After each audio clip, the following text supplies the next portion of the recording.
Species की definition के बाद में हम बात करते हैं कुछ इम्पोर्टेंट टर्मिनोलॉजी की, जिसमें हमने बात की कि टर्मिनोलॉजी कौन कौन सी रहेंगी। एंडेमिक स्पीशीज़, स्थानिक जाति, दूसरी कुंजशिला जाति, कीस्टोन स्पीशीज़, और तीसरी रहेगी क्रांति संयोजी जाति या जिसे कहते हैं क्रिटिकल लिंक स्पीशीज़। तो वन बाय वन डिस्कस करते हैं। सबसे पहले हम बात करते हैं एंडेमिक स्पीशीज़। एंडेमिक स्पीशीज़ या एंडेमिज्म या इन्हें कहते हैं स्थानिक प्रजातियाँ। स्थानिक प्रजातियाँ जैसे नाम से ही पता लग रहा है कि ऐसी जातियाँ, ऐसी प्रजातियाँ जो किसी विशेष स्थान पर मिलती हैं, किसी पर्टिकुलर एरिया में प्रेजेंट होती हैं। तो देखिए डेफिनेटली लिखी है, किसी विशिष्ट स्थान पर पाए जाने वाली विशिष्ट जाति उनको एंडेमिक स्पीशीज़ या एंडेमिज्म या स्थानिक जाति कहा जाता है। अब इसे आप एक एग्जाम्पल से समझें कि स्थानिक जाति आखिरकार कौन सी स्पीशीज़ को कहा जाता है। क्या टाइगर को स्थानिक जाति कह सकते हैं, बाघ को? क्या शेर को हम जो है लायन को स्थानिक जाति कह सकते हैं? तो इसका आंसर है नो, नहीं कह सकते आप। क्यों? इसके पीछे वजह है। जब मैं बात आपसे करता हूं कि टाइगर के बारे में, तो आपके दिमाग में इंडिया भी आता है टाइगर के बारे में, और रशिया में भी आता है। रशिया भी आता है क्योंकि रशिया के अंदर भी टाइगर मिलते हैं और इंडिया में भी टाइगर मिलते हैं। जब मैं बात करता हूं आपसे लायन के बारे में, शेर के बारे में, तो आपके दिमाग में इंडिया भी आता है। इंडिया के अंदर गुजरात में लायन मिलते हैं, बब्बर शेर मिलते हैं, और इसके अलावा अफ्रीका भी आता है कि अफ्रीका में भी मिलते हैं शेर, बब्बर शेर मिलते हैं। तो जब डिस्ट्रीब्यूशन, फैलाव बहुत बड़े एरिया में हो, इंडिया में भी है, अफ्रीका में भी है, इंडिया में भी है, रशिया में भी है, तो वो एक एंडेमिक स्पीशीज़ नहीं हो सकता। इसलिए टाइगर और लायन एंडेमिक स्पीशीज़ के उदाहरण नहीं हो सकते। तो इसके क्या उदाहरण हो सकते हैं? मैं एक एग्जाम्पल लेता हूँ और आप सोचिए कि इसका आंसर क्या जाएगा। वो है कंगारू। जब हम कंगारू की बात करते हैं, आप 50 लोगों से पूछिए कि कंगारू, तो तुरंत एक ही आंसर आएगा, ऑस्ट्रेलिया।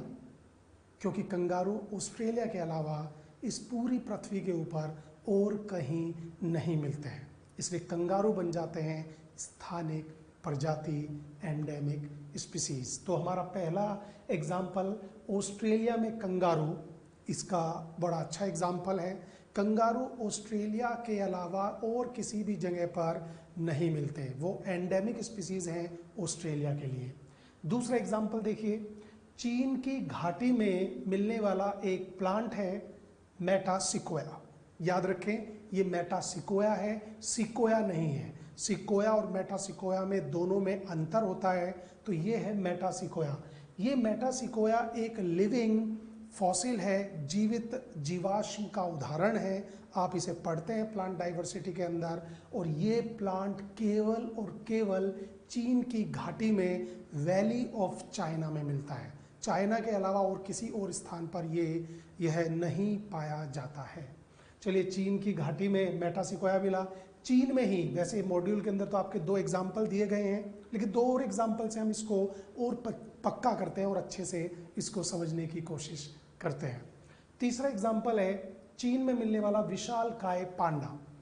देखिए, जायंट पैंडा या विशालकाय पांडा चाइना के अलावा दुनिया में और कहीं नहीं मिलता है। यदि कोई कहता है कि हमने अमेरिका के चिड़ियाघर में देखा है या हमने कोरिया के चिड़ियाघर में देखा है, तो वो चाइना ने उनको गिफ्ट किया होगा। चाइना के अलावा ये विशालकाय पैंडा और किसी स्थान पर नहीं मिलते हैं, तो पांडा बन जाते हैं, विशालकाय पांडा बन जाते हैं स्थानिक प्रजाति टू चाइना। नेक्स्ट एग्जाम्पल, जब हम बात करते हैं कीवी की, कीवी पक्षी, कीवी बर्ड, तो आपके दिमाग में किसका पहले सुनते ही किस कंट्री का नाम आता है? न्यूजीलैंड। क्योंकि कीवी बर्ड जो है वो न्यूजीलैंड के अलावा और किसी जगह नहीं मिलती है, इसलिए कीवी बन जाता है एंडेमिक जाति, एंडेमिक स्पीशीज या स्थानिक प्रजाति न्यूजीलैंड के लिए। इवन न्यूजीलैंड को कीवीज ही बोलते हैं और ऑस्ट्रेलिया को कंगारूज ही कहते हैं, आप जानते हैं। तो एंडेमिक का कॉन्सेप्ट आप समझे, स्थानिक प्रजाति का कॉन्सेप्ट समझे कि ऐसी प्रजाति, ऐसी जाति जो एक पर्टिकुलर विशेष स्थान पर मिलती हो, जिसका डिस्ट्रीब्यूशन ब्रॉड ना हो, जिसका डिस्ट्रीब्यूशन ज़्यादा फैला हुआ ना हो, जो एक पर्टिकुलर निश्चित स्थान पर मिलती है, उनको स्थानिक जाति कहा जाता है। अब कुछ अन्य जो है कुछ खास इंफॉर्मेशन जानकारी है स्थानिक जाति को लेकर, वो क्या है देखिए। विलोपन के प्रति सुग्राही होती है। एक्सटिंक्शन, विलोपन मतलब एक्सटिंक्शन, जो स्थानिक प्रजातियां होती हैं उनके एक्सटिंक्ट होने की संभावना, उनके विलोपित होने की, उनके विलोपन होने की संभावना ज़्यादा होती है। ऐसा क्यों है? इसके पीछे एक बिल्कुल सिंपल सा एग्जाम्पल देखिए। सपोज करिए कि कंगारू में कोई वायरल प्रॉब्लम हो गई, डिजीज हो गई, बीमारी हो गई, ऑस्ट्रेलिया में से कंगारू सारे के सारे खत्म हो गए, तो क्या पेपर के अंदर ये खबर आएगी कि कंगारू ऑस्ट्रेलिया से विलोपित हो गए हैं? नहीं नहीं, खबर ये आएगी कि कंगारू पृथ्वी से ही विलोपन हो गया है इनका, क्योंकि कंगारू ऑस्ट्रेलिया के अलावा और कहीं मिलते नहीं है। अब यदि वो ऑस्ट्रेलिया से गायब हो गए तो पूरी पृथ्वी से ही गायब हो जाएंगे। इसीलिए कहते हैं कि विलोपन के लिए सुग्राही होती है, ऐसी स्पीसीज के विलोपित होने की संभावना ज़्यादा होती है। तो एंडेमिक होना, स्थानिक होना कोई सही बात नहीं है। ऐसी स्पीसीज जो स्थानिक होती है उनके गायब होने की संभावना ज़्यादा होती है। जरा सोचिए कि बाई चांस यदि ऐसा हो कि लायन इंडिया से गायब हो जाएं, तो अफ्रीका में लायन है, उनसे दोबारा ले लेंगे हम, तो क्योंकि उनका डिस्ट्रीब्यूशन, उनका फैलाव बड़ा है, वो एंडेमिक नहीं है, तो इसलिए उनके विलोपित होने की संभावना कम है। अब देखिए एक और क्वेश्चन है आपके मॉड्यूल में दिया है कि स्थानिक प्रजाति एंडेमिक स्पीसीज के बनने का कारण क्या होता है। तो इसका कारण जो है एवोल्यूशन में आप पढ़ते भी हैं, लेकिन हम यहाँ पर थोड़ा बताएंगे।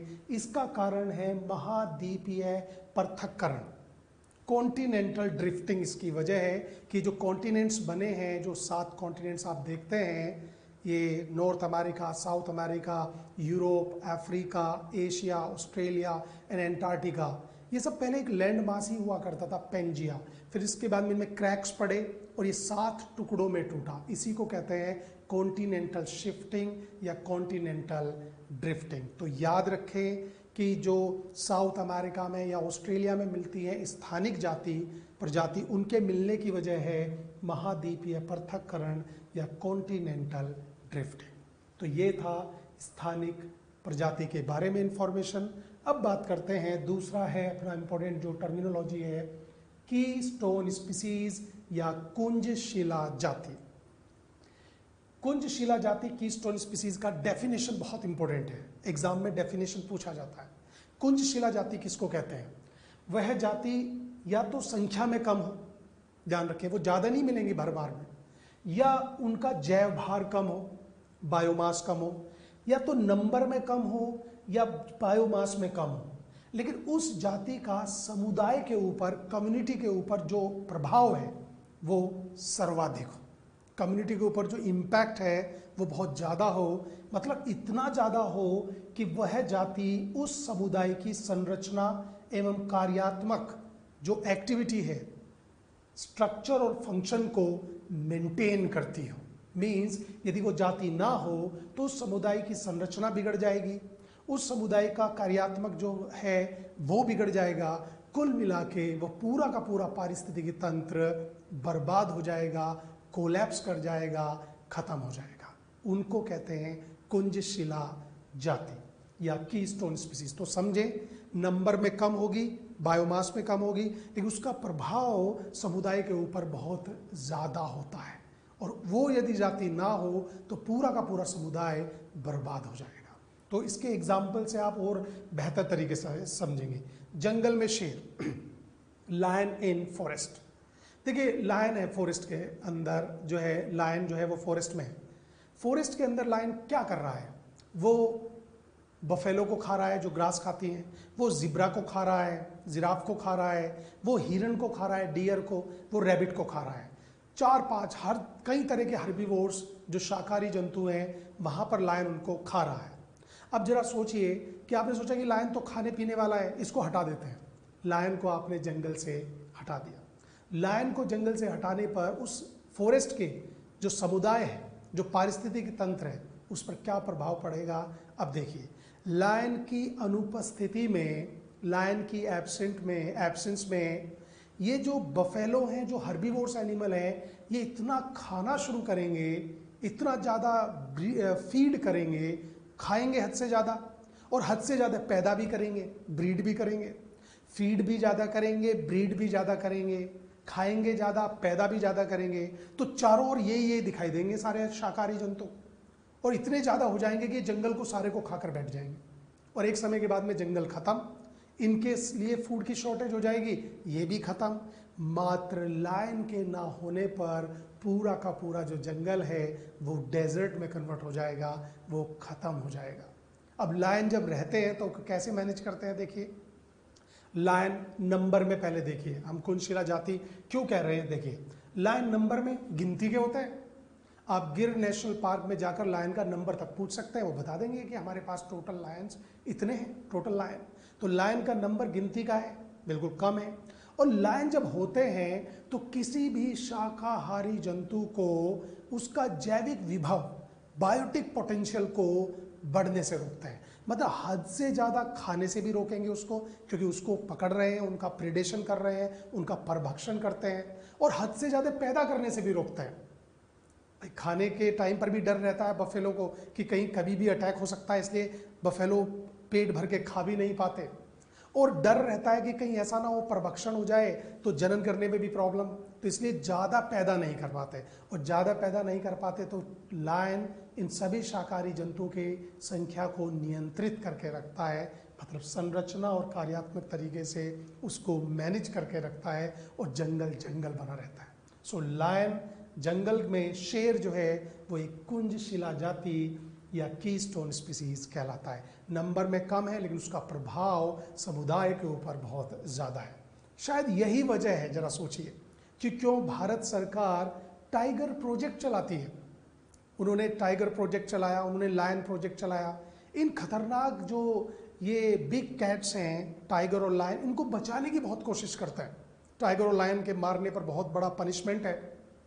क्यों बचा रहे हैं? क्योंकि वो जानते हैं कि टाइगर और लायन को बचाकर वो अप्रत्यक्ष रूप से जंगल को बचा रहे हैं, क्योंकि जब टाइगर और लायन रहेंगे तो वो जंगल में रहने वाले शाकाहारी जंतुओं को हद से ज़्यादा बढ़ने नहीं देंगे, और वो वहाँ पर फॉरेस्ट को मैनेज करते हैं। इसीलिए सरकार लायन और टाइगर पर इतना खर्च करती है, क्योंकि वो जानती है कि ये शेर और टाइगर कुंजशिला जाति है, इसलिए टाइगर प्रोजेक्ट लाखों करोड़ों रुपए हर साल खर्च किए जाते हैं।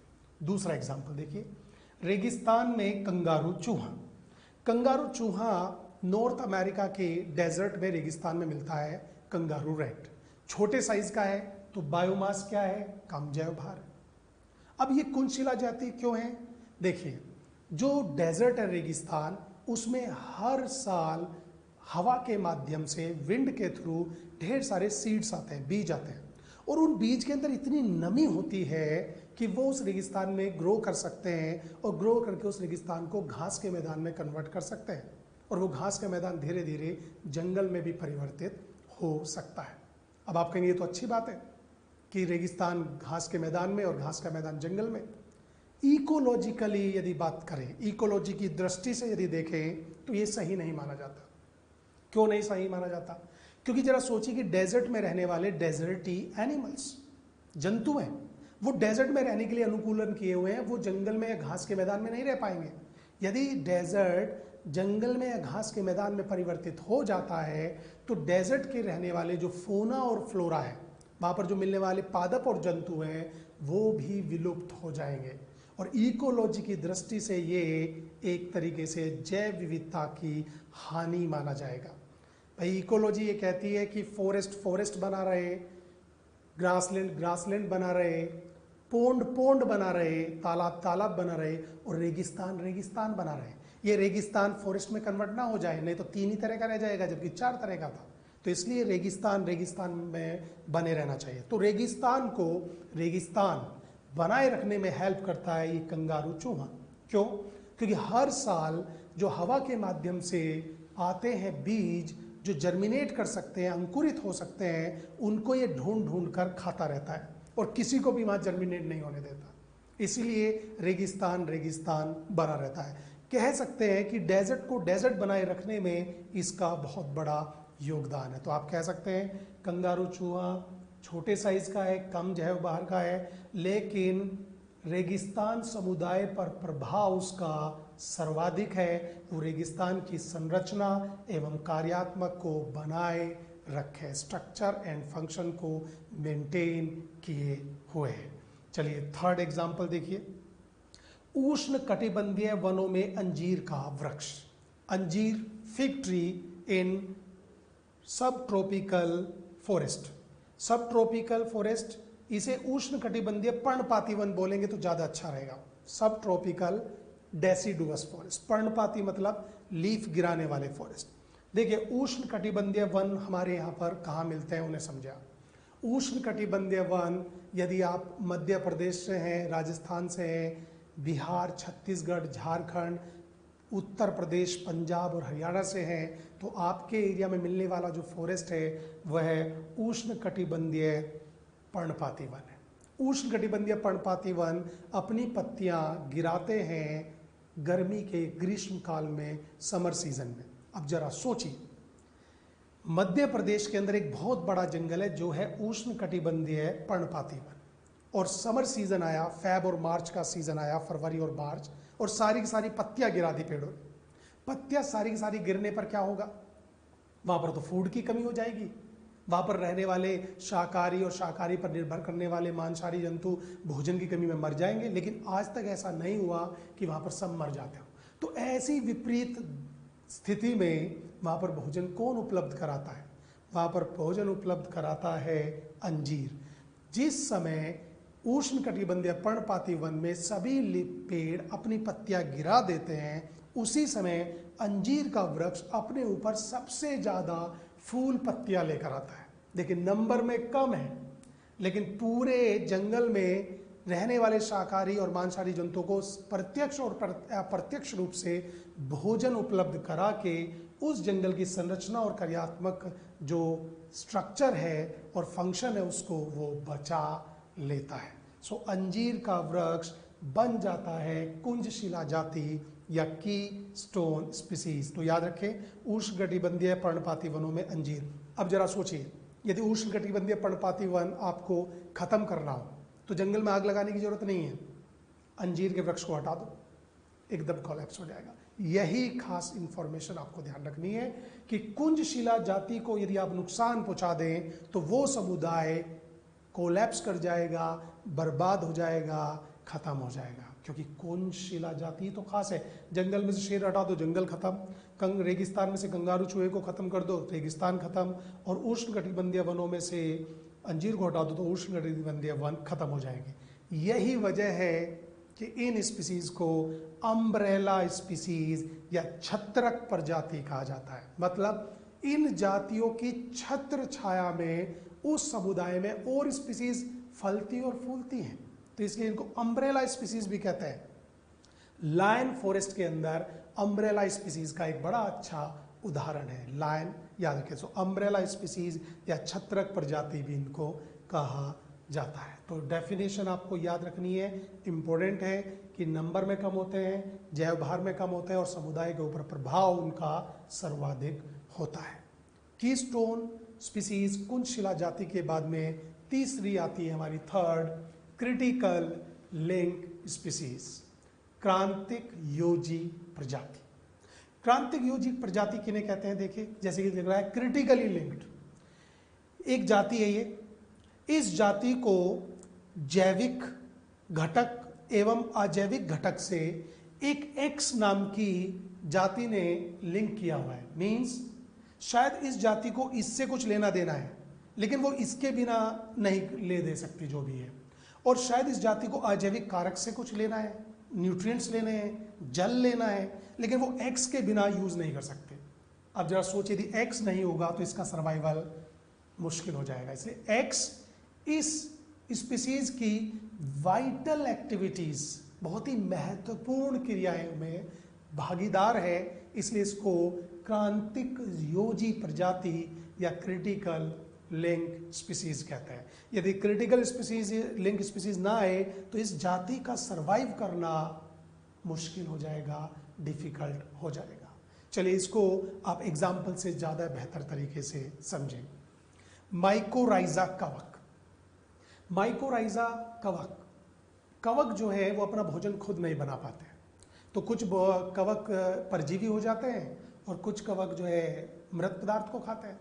लेकिन कुछ कवक जो है इन दोनों के अलावा एक तीसरे विकल्प को चुनते हैं कि जो पेड़ होते हैं, प्लांट्स देख सकते हैं, उनकी जड़ों में पहुंच जाते हैं और जड़ों में जाकर ये कहते हैं कि भाई हम आपको जल एवं खनिज लवण देंगे और इसके बदले आप भोजन बनाते हो। पादप से कहते हैं आप हमें कार्बोहाइड्रेट भोजन दे देना। यहाँ पर बात बन जाती है और ये इंटरेक्शन कहलाता है माइकोराइजा, और ऐसे कवक को बोलते हैं माइकोराइजा कवक।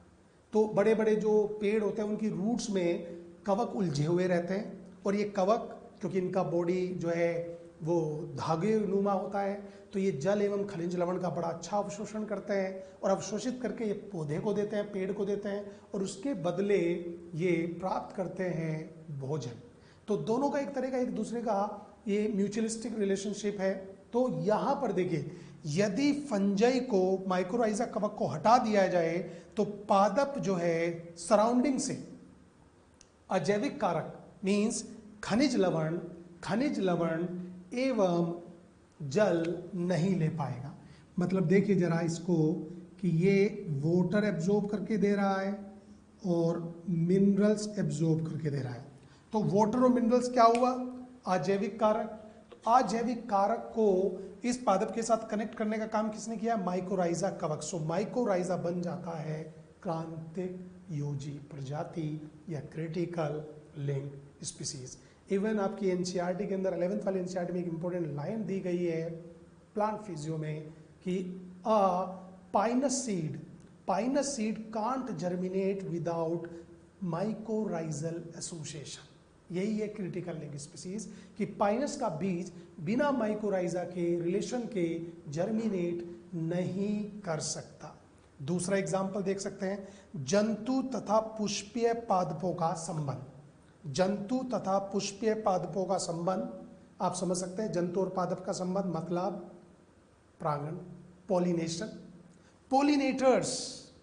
भाई पेड़ बहुत अच्छा ग्रो किया है, बहुत बढ़िया ग्रो किया है, फ्लावर भी बहुत बढ़िया है और उन प्लांट्स को अपने जो पोलन ग्रेन से परागकण है वो ट्रांसफर कराने हैं।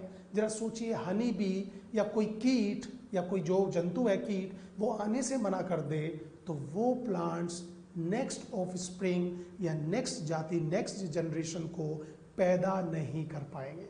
इसलिए उनके लिए, उन पादपों के लिए ये जो कीट हैं, जंतु हैं, हनी बी है, ये बन जाती हैं क्रांतिक योजी प्रजाति।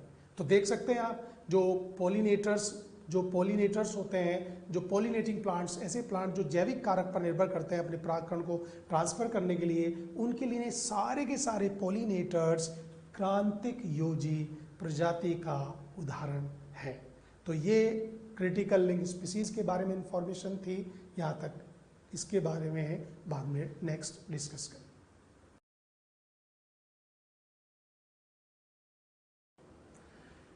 इकोलॉजी के फर्स्ट चैप्टर में अभी तक हमने बात की थी कुछ स्पेशल टर्मिनोलॉजी के बारे में। कुछ टर्म्स दी गई थी स्पीसीज से रिलेटेड, जिसमें पहली थी एंडेमिक स्पीसीज, स्थानिक जाति, दूसरा था कुंजशिला जाति, कीस्टोन स्पीसीज, और थर्ड था क्रिटिकल लिंक स्पीसीज या क्रांति संयोजी जाति।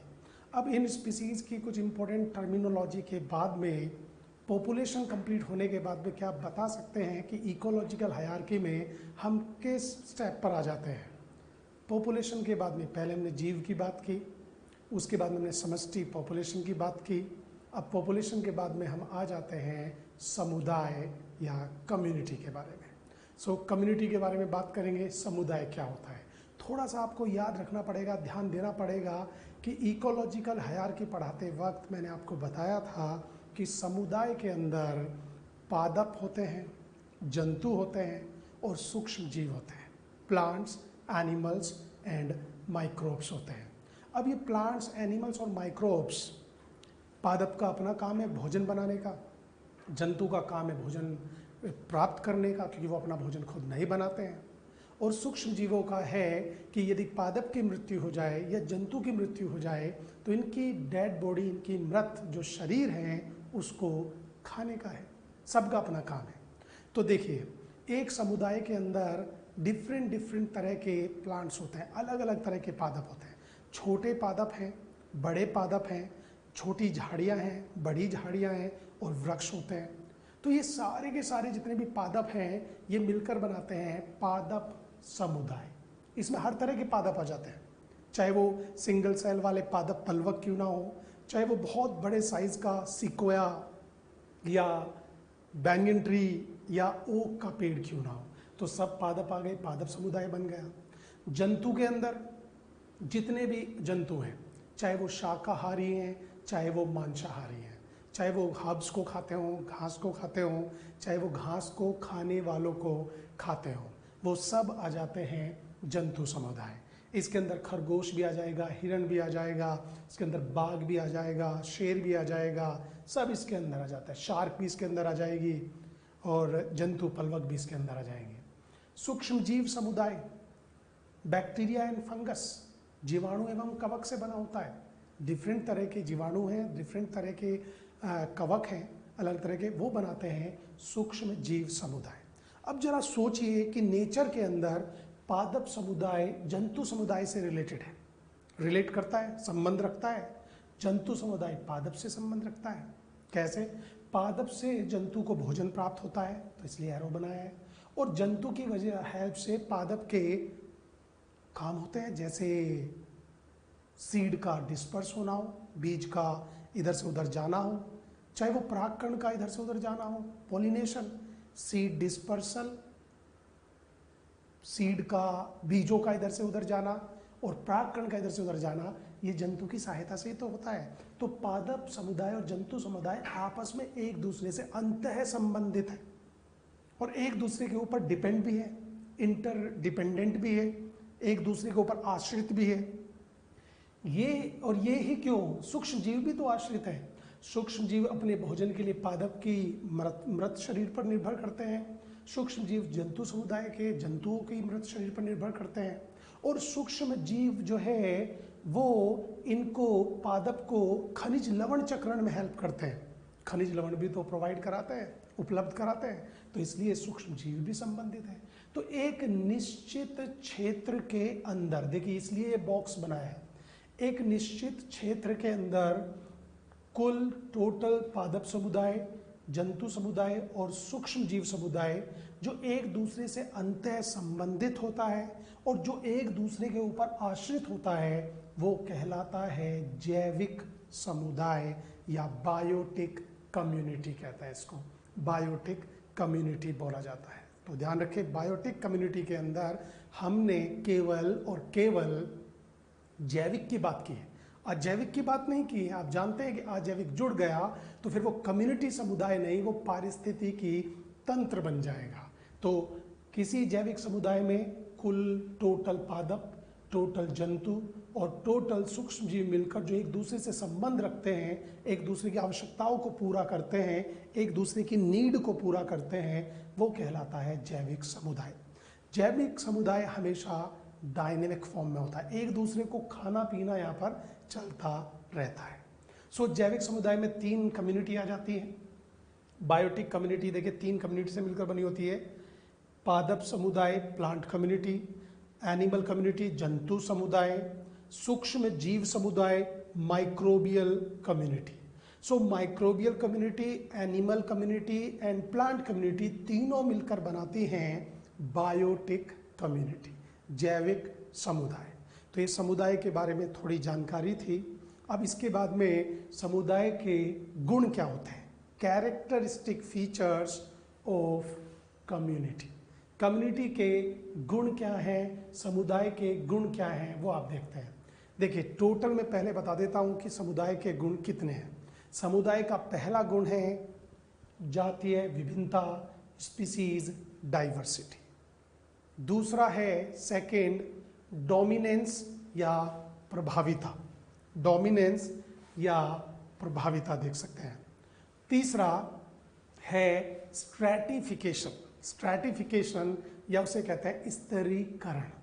तो 3 है, याद रखें, समुदाय के गुण 3 हैं और तीनों को हम 1 बाय 1 एक एक करके डिस्कस करेंगे। पहला जातीय विभिन्नता, दूसरा प्रभाविता और तीसरा स्तरीकरण, species diversity, dominance and stratification. तो सबसे पहले बात करते हैं जातीय विभिन्नता, स्पीसीज डाइवर्सिटी के बारे में।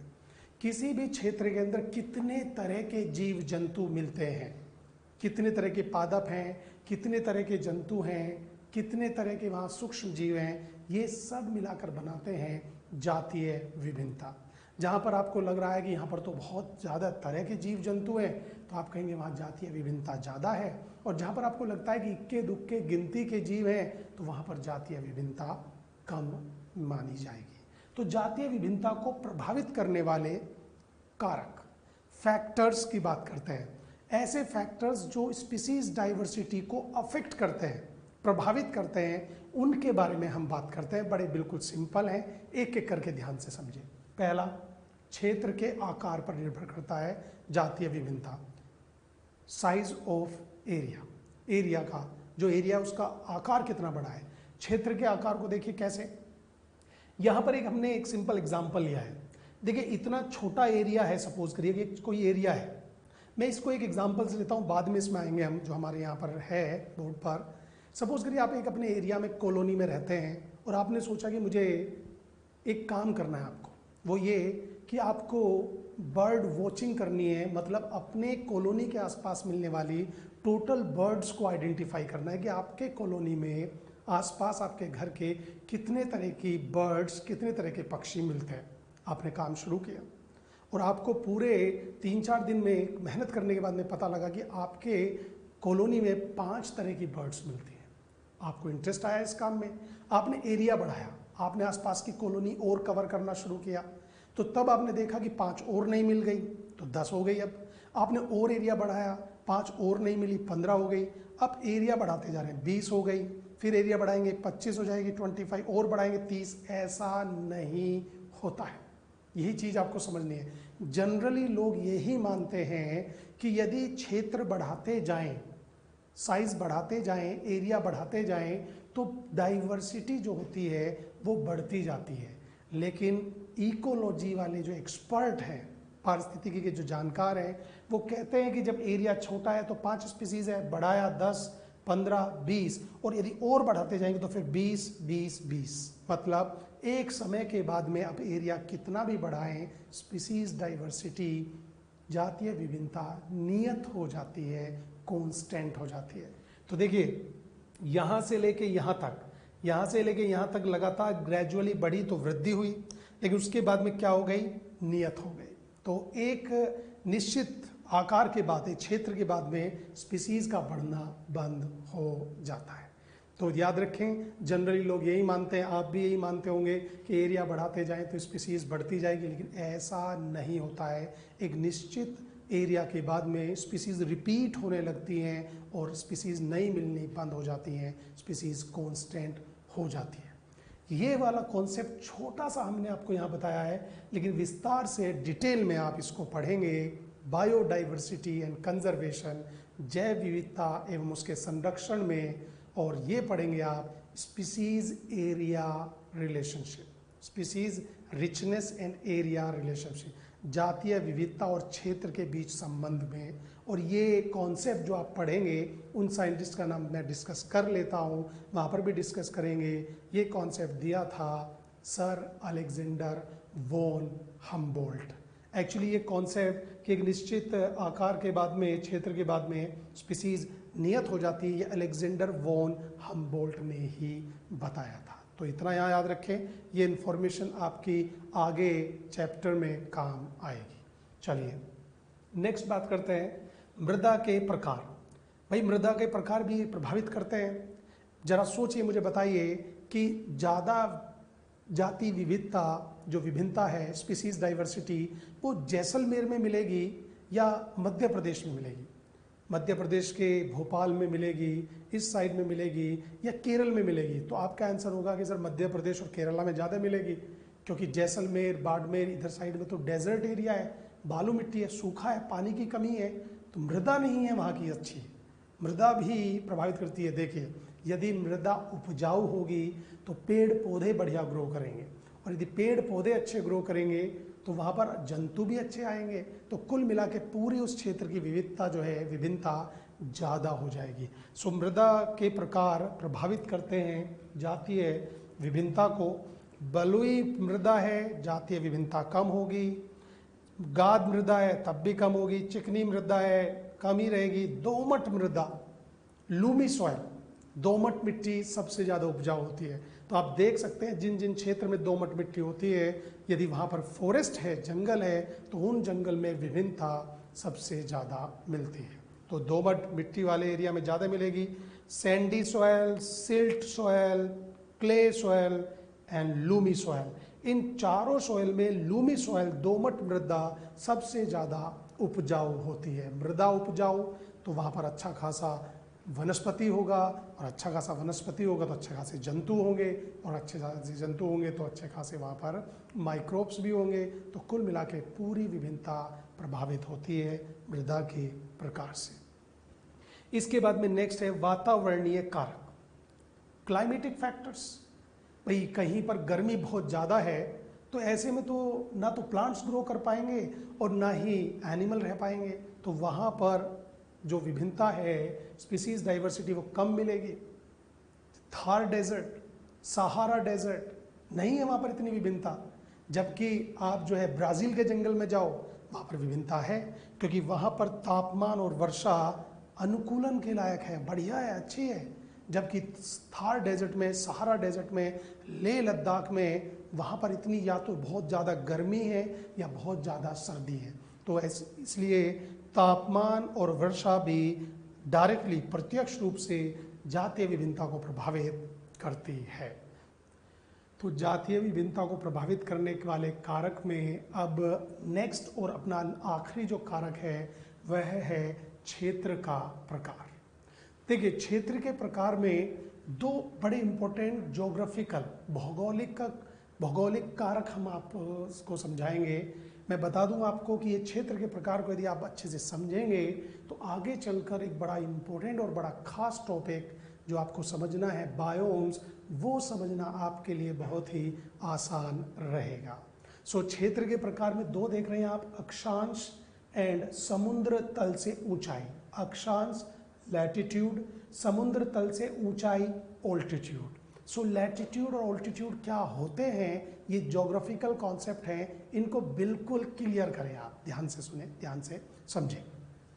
ये यहाँ पर पृथ्वी बनी हुई है, पृथ्वी है, ये पृथ्वी ग्लोब जो बनाया है, और इसके ऊपर देखिए, पृथ्वी के ऊपर एक लाइन जिसे हमने 0 डिग्री कहा है, बिल्कुल सेंटर से जाती है, इमेजिनरी लाइन है, सेंटर से जाती है और पृथ्वी को 2 बराबर भागों में विभाजित करती है। तो जो सेंटर से जाती है बिल्कुल और पृथ्वी को 2 बराबर भागों में विभाजित करती है, इसको इक्वेटर या भूमध्य रेखा कहते हैं। इक्वेटर और भूमध्य रेखा कहते हैं। इस 0 डिग्री के साइड में पैरेलल लाइन्स हैं, parallel lines 20 degree, 30 degree, 40 degree, 50 degree, लिखा नहीं है हमने 20 और 40 लिखा है, लेकिन है वो सब 10, 20, 30, 40, 50, 60, 90 degree north pole, 20 degree south, 30 degree, 40 degree, 50 degree, 60 degree, 90 degree south pole. ये जो पैरेलल लाइन्स हैं, 0 डिग्री भूमध्य रेखा के समानांतर जो लाइन्स होती हैं, इन लाइन को ही हम लैटिट्यूड या अक्षांश कहते हैं। जहाँ पर मैं लेक्चर दे रहा हूँ, मैं भी किसी एक लैटिट्यूड पर हूँ, और जहाँ आप सुन रहे हैं बैठकर, वो भी एक लैटिट्यूड है। इस अर्थ के ऊपर ये पूरी लाइनें बिछी हुई हैं, इमेजिनरी लाइन्स हैं, काल्पनिक रेखाएं हैं, इनको लैटिट्यूड्स कहते हैं। अब लैटिट्यूड का जातीय विभिन्नता से क्या लेना देना है, उसको आप ध्यान से समझें। देखिए, 0 डिग्री लैटिट्यूड से जब आप हाई लैटिट्यूड की ओर जाएंगे, पोल्स की ओर जाएंगे, चाहे आप नॉर्थ पोल की ओर जाएं, चाहे वो साउथ पोल की ओर जाएं, तो तापमान ग्रेजुअली, टेम्परेचर ग्रेजुअली घटता है, कम होता है। मतलब यहाँ पर 0 डिग्री कम लैटिट्यूड तो तापमान ज़्यादा, और ऊपर की ओर जाएंगे तो तापमान कम होता जाएगा। यही वजह है कि यहाँ पर इतना कम तापमान हो जाता है नॉर्थ और साउथ पोल्स पर कि यहाँ पर हमेशा बर्फ ही जमी रहती है। तो अब आप बताइए, तापमान तो विभिन्नता को और ऑर्गेनिज्म को प्रभावित करते हैं। यहाँ पर लैटिट्यूड कम, तापमान ज़्यादा, तो विभिन्नता जो है ज़्यादा मिलेगी, जातीय स्पीसीज डाइवर्सिटी। और जैसे जैसे ऊपर की ओर जाएंगे तो जातीय विभिन्नता कम होती जाएंगी। इक्वेटर पर, भूमध्य रेखा पर ज़्यादा स्पीसीज डाइवर्सिटी मिलती हैं कंपैरेटिवली, तुलना में पोलर एरिया के, ध्रुवीय क्षेत्र के। तो आप देखें, यदि मैं कहूँ लो लैटिट्यूड, अक्षांश कम, तो जातीय विविधता ज़्यादा, अक्षांश ज़्यादा तो जातीय विविधता कम होती है। तो ये हुआ लैटिट्यूड। ध्यान रखें, लैटिट्यूड का तापमान से क्या लेना देना है और लैटिट्यूड का जातीय विभिन्नता से क्या लेना देना है। अब बात करते हैं ऑल्टीट्यूड, समुद्र तल से ऊंचाई। हिंदी में ज़्यादा अच्छा समझ में आता है, इंग्लिश में तो फिर भी ऑल्टीट्यूड का पता नहीं लगता। Height from the sea level कहते हैं, समुद्र तल से ऊंचाई। एक हमने पहाड़ बनाया है, तो देखिए जो सिटी या शहर बिल्कुल समुद्र के किनारे पर है तो उसका ऑल्टीट्यूड क्या होगा, कम, और जो जितना ऊपर साइड में बसा हुआ उतना ही उसका ऑल्टीट्यूड ज़्यादा होगा। ऑल्टीट्यूड का भी तापमान के साथ कुछ ऐसा ही रिलेशन है। यदि ऑल्टीट्यूड कम है तो तापमान ज़्यादा, और ऑल्टीट्यूड यदि ज़्यादा है तो तापमान कम। यही वजह है कि हाई ऑल्टीट्यूड मतलब किसी पर्वत की चोटी पर बर्फ हमेशा जमी रहती है कि वहाँ पर इतना ऑल्टीट्यूड है कि तापमान इतना कम हो जाता है कि हमेशा परमाफ्रोस्ट या बर्फ पड़ी रहती है। तो जैसे माउंट एवरेस्ट का हमने कहा कि ऊंचाई कितना है, 8,848 मीटर, 8,848 मीटर। ये ऑल्टीट्यूड ही है कि माउंट एवरेस्ट की चोटी समुद्र तल से 8,848 मीटर ऊंचाई पर है। तो ऑल्टीट्यूड का क्या हुआ, लो ऑल्टीट्यूड हाई डाइवर्सिटी, याद रखें, हाई ऑल्टीट्यूड लो डाइवर्सिटी। इसलिए पहाड़ों की चोटी पर आपको कम विविधता मिलेगी, कम विभिन्नता मिलेगी, जातीय स्पीसीज डाइवर्सिटी आपको कम मिलेगी, जबकि नीचे की साइड में आपको ज़्यादा मिलेगी। तो लैटिट्यूड और एल्टीट्यूड में मानता हूँ कि आपको पूरे क्लियर है। अब आपको बायोम्स वाला टॉपिक पढ़ने में या समझने में दिक्कत या परेशानी नहीं आएगी। अब चलिए क्षेत्र के प्रकार के बाद में नेक्स्ट जो है, ये तो थे कारक। तो हम क्या पढ़ रहे हैं इस टाइम पर, समझें आप, समुदाय के गुण। पहला हमने पढ़ा जातीय विभिन्नता, उसको प्रभावित करने वाले कारक। अब जातीय विभिन्नता के बाद में दूसरा आता है प्रभाविता, या इसे कहते हैं डोमिनेंस। प्रभाविता या डोमिनेंस किसे कहते हैं, पहले परिभाषा देख लें। किसी समुदाय में किसी एक जाति के सदस्यों की संख्या सबसे अधिक होती है, इसी को हम प्रभाविता या डोमिनेंस कहते हैं। किसी एक निश्चित क्षेत्र में, एरिया में आप गए, वहां पर प्लांट्स तो और भी हैं, ढेर सारे हैं, लेकिन एक पर्टिकुलर प्लांट कुछ हद से ज्यादा है, वही डोमिनेंस का एग्जाम्पल है। ध्यान रखें, डोमिनेंस का मतलब ये नहीं कि केवल एक ही वही प्लांट है जो डोमिनेंट बोला है, और भी हैं, लेकिन उनके कंपैरिजन में कोई एक प्लांट ऐसा है जो हद से ज़्यादा आपको दिख रहा है, इसी को प्रभाविता या इसी को हम डोमिनेंस कहते हैं। अब इसको बिल्कुल सिंपल तरीके से आप समझ सकते हैं, एग्जाम्पल से आप ज़्यादा बेहतर समझेंगे।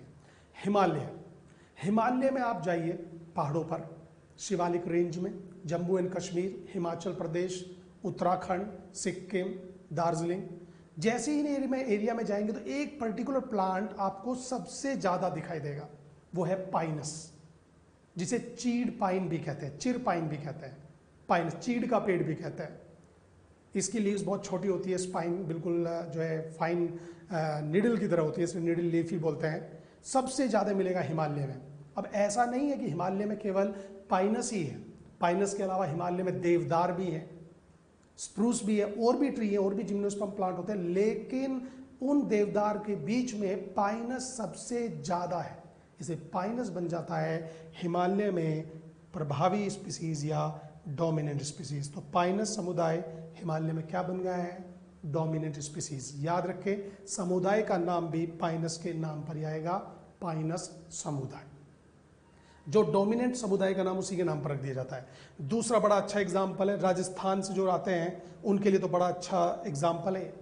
राजस्थान के अंदर स्पेशली पश्चिम राजस्थान, वेस्टर्न राजस्थान, बाड़मेर, जैसलमेर, जोधपुर, ये जो क्षेत्र है, जो डेजर्टी एरिया है, इन क्षेत्र में आपको एक प्लांट हद से ज़्यादा मिलेगा ग्रो करता हो। इस प्लांट का नाम है प्रोसोपिस। अब जो राजस्थान के रहने वाले लोग हैं वो प्रोसोपिस से इतना नहीं समझे होंगे। प्रोसोपिस, इसके हिंदी में इसको बोलते हैं खेजड़ी कहते हैं, खेजड़ी। खेजड़ी जो प्लांट है, खेजड़ी प्रोसोपिस, ये इधर बाड़मेर एंड जैसलमेर और जोधपुर की साइड में और पूरा का पूरा अरावली हिल्स में सबसे ज़्यादा फैला हुआ है, बहुत ज़्यादा मिलता है। ये फैबेसी फैमिली का मेंबर है। इस पर पोड आता है जो खाया जाता है, अचार की फॉर्म में भी खाते हैं और इसको कंज्यूम करते हैं, सांगरी जिसको कहते हैं। इधर साइड में जोधपुर की साइड में लेकर अरावली हिल्स तक ये प्रोसोपिस हद से ज़्यादा मिलता है। लेकिन ऐसा नहीं है कि प्रोसोपिस के अलावा कोई और नहीं मिलता। वहाँ पर पाई और भी थोर्नी प्लांट्स, बबूल के पेड़, कैक्टस भी मिलते हैं, लेकिन प्रोसोपिस बहुत ज़्यादा मिलता है। इसे प्रोसोपिस बन जाता है डोमिनेंट स्पीसीज या प्रभावी स्पीसीज। तो समुदाय का नाम किसके नाम पर रखा जाएगा? प्रोसोपिस के नाम पर। सो बन जाता है प्रोसोपिस समुदाय। तो ये था प्रभाविता के बारे में। प्रभाविता के बाद में जो कम्युनिटी या समुदाय के गुण हैं उसमें तीसरा आता है स्ट्रैटिफिकेशन या स्तरीकरण।